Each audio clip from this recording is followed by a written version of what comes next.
Musk क्यों fail हो गया इंडिया में? एलन मस्क का टेस्ला क्यों फेल हो गया इंडिया में?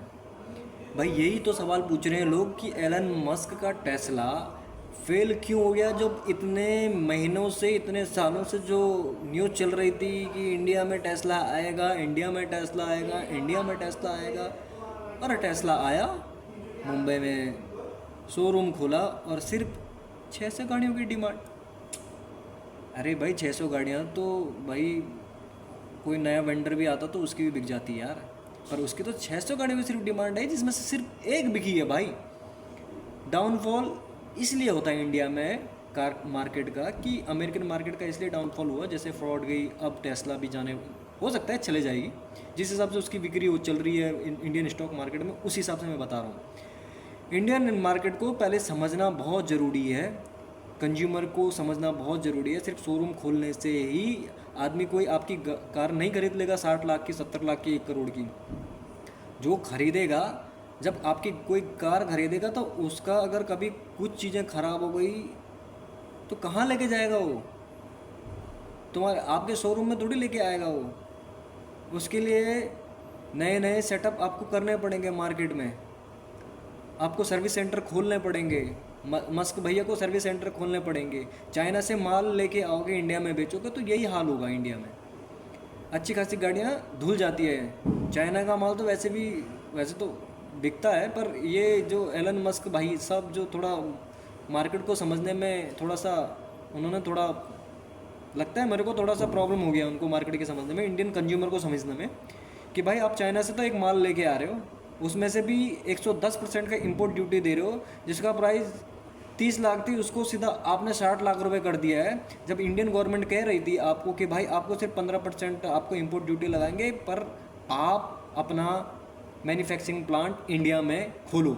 उसके बावजूद भी एलन मस्क भैया मना करते गए। बाद में इंडिया गवर्नमेंट ने कहा चल इतना कमाया, मना क्या करेगा, खोल ले। पर उसके बाद खोलने के बाद 110 का इंपोर्ट ड्यूटी देना पड़ा। उसके बाद सिर्फ 600 गाड़ियों की डिमांड आई, सिर्फ 2 महीने में, जब से खुला है अभी तक टेस्ला। 2 महीने का ऑर्डर है, जिसमें से भी एक गाड़ी बिकी, जो भी एक मंत्री के बेटे ने किसी को गिफ्ट दिया, वो न्यूज़ आई है बस, बाकी तो अभी तक बिकी नहीं है वो गाड़ियाँ। तो मस्क भैया आप इंडियन मार्केट को समझने में आपने दिमाग थोड़ा सा कम लगाया, कंज्यूमर को समझने में, कि आप पहले इंडिया में शोरूम खोलते, इंडिया में आप मैन्युफैक्चर प्लांट खोलते, इंडिया में सर्विस सेंटर खोलते, जहां आपकी गाड़ियों की सर्विस सेंटर मरम्मत की जाती, प्राइस कम होते, तो तभी तो बिकती 30 लाख में बिकती। आज वो 60 लाख में बिक रही है, उससे अच्छा 30 लाख में बिकती। आपका मैन्युफैक्चर प्लांट पूरा शोरूम पूरा इंटीरियर पूरा इंडिया में होता तो अच्छा था ना। आप चाइना से माल लेके आओगे और इंडिया में बेचोगे तो नहीं चलेगा भाई।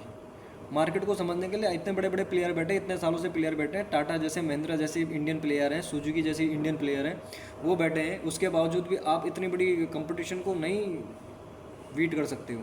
बीट करने के लिए आपके पास जो गवर्नमेंट आपको इतना अच्छा प्लान दे रही थी कि भाई 15% आपका इंपोर्ट ड्यूटी लगा रही थी कि आप मैन्युफैक्चर प्लांट इंडिया में खोलो, उसके बावजूद भी आप चाइना से सप्लाई कर रहे हो, तो कैसे चलेगा? 110% का इंपोर्ट ड्यूटी 30 की 60 में कर देते हो यार। उसके बाद भी डाउनफॉल आ रहा है। मेन प्रॉब्लम यही है। इतनी बार नितिन गडकरी जी ने अपने आम खुला इंटरव्यू में बोला कि आप मैन्युफैक्चर प्लांट इंडिया में लगाइए। आप इंडिया में जब तक नहीं लगाओगे तब तक आपको समझ में नहीं आएगा। मैन्युफैक्चर प्लांट इंडिया में लगाइए, आप उसके कंज्यूमर को, आप उसको, क्योंकि उतना सस्ती कार पड़ेगी तो कंज्यूमर खरीदने के लिए तैयार होगा।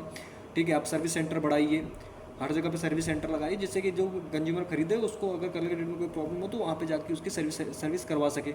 ठीक है, आपने एक शोरूम खोला हुआ है मुंबई में, और वो क्या आप 600 गाड़ियों की सिर्फ ऑर्डर आए, उसमें से भी एक गाड़ी बिकी, उसमें से भी कितनी गाड़ियों का ऑर्डर कैंसिल हो जाएंगे।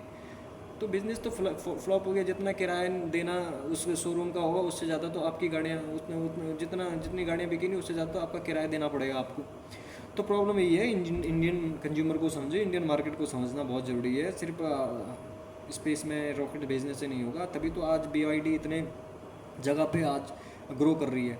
BYD का ग्रो करने का मतलब है, BYD यानी कि चाइनीज़ कंपनी का ग्रो करने का मतलब यही है। ये चाइनीज़ कंपनी यानी कि इलेक्ट्रिक व्हीकल में BYD अभी नंबर 1 पे चल रही है, जिसका मार्केट शेयर लगभग अब टेस्ला को भी टच करेगा। टेस्ला से उसके अभी तक के हिसाब से देखा जाए तो उसका मार्केट जो मुनाफा है जो टेस्ला से ज़्यादा है। ठीक है, उसकी लागत कम है, मुनाफा ज़्यादा है। टेस्ला की लागत ज़्यादा है और मुनाफा भी ठीक ठाक था। अब जाके तो जब से गवर्नमेंट में गए ट्रम्प में, वहाँ से भी निकाला गया है, अभी मार्केट से भी धीरे धीरे करके निकाले जा रहे हैं भाई साहब। तो धीरे धीरे करके मार्केट से निकाले जा रहे हैं, यानी कि उनकी छवि खराब हो रही है। अब हो सकता है कल के डेट में उनको सोचना पड़े, बेस के तौर पे सोचना पड़े कि और क्या यहाँ पे कहाँ पे क्या क्या लूप होल है, उसको परफेक्ट करना पड़ेगा, तब जाके टेस्ला बिक पाएगी इंडियन मार्केट में, उससे पहले तो नहीं। जो इंडियन गवर्नमेंट ने जो अच्छा खासा ऑफर दिया था उसको अगर आप एक्सेप्ट कर लेते तो आज गाड़ियों की हालत ये नहीं होती आपकी, आज डाउनफॉल इतना नहीं होता, आज इंटरनेशनल न्यूज़ बन गई आपके टेस्ला के लिए। तो वो आपके शेयर में भी गिरावट दिखेगी और आने वाले टाइम पे तो दिखेगी दिखेगी डेफिनेटली है। जय हिंद, जय भारत।